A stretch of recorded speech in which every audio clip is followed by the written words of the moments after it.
During the Clinton administration, the United States implemented an initiative known as Operation Gatekeeper in an effort to reduce the high volume of migrants crossing the U.S.-Mexico border illegally in San Diego, California. At one point, the migrant path within the San Diego sector was considered one of the easiest access into the U.S. Therefore, the initiative was designed to beef up the U.S. Border Patrol workforce and other agencies alike. More physical fences were built across the border stretching from the Pacific Ocean to the inland regions of San Diego. As a result, the migrant paths are farther east into the San Diego desert, where the climate can be unpleasantly rough. According to statistics, it is estimated that approximately 45,000 to 6,000 people have died while attempting to cross the border in these harsh areas since Operation Gatekeeper was implemented in the mid-90s.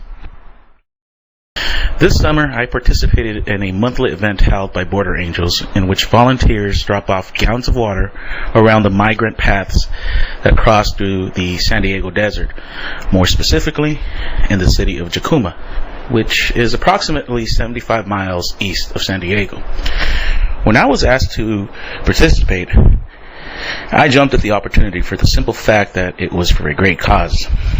That Saturday morning, before we left to our destination, the program coordinators gave the volunteers formative prep talks about the dangers migrants take when crossing the deserts. As I drove to Jacuma, I was enjoying some of the scenery while the music played in the background, but the AC in my car was not working.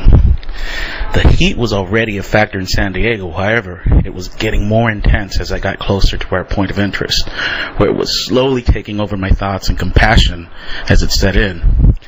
It was over 100 degrees. I think, like many of the volunteers, I was asking myself, what the hell am I doing? One of the emphasis of the water drop-off is to have a first-hand experience of what migrants go through on a daily basis. When I was working as a camp counselor in my late teens and early 20s in Big Bear, I would hike through these trails as if they were one straight and level line. Of course, I was in better shape before than now. Still, the excruciating heat seemed to create hills in places that they did not exist in. It was a tough hike.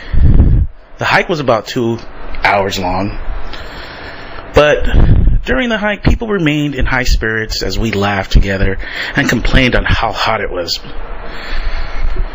But I think we were all aware of the initial effort to make a difference, yet not consciously realizing the significance of the moment.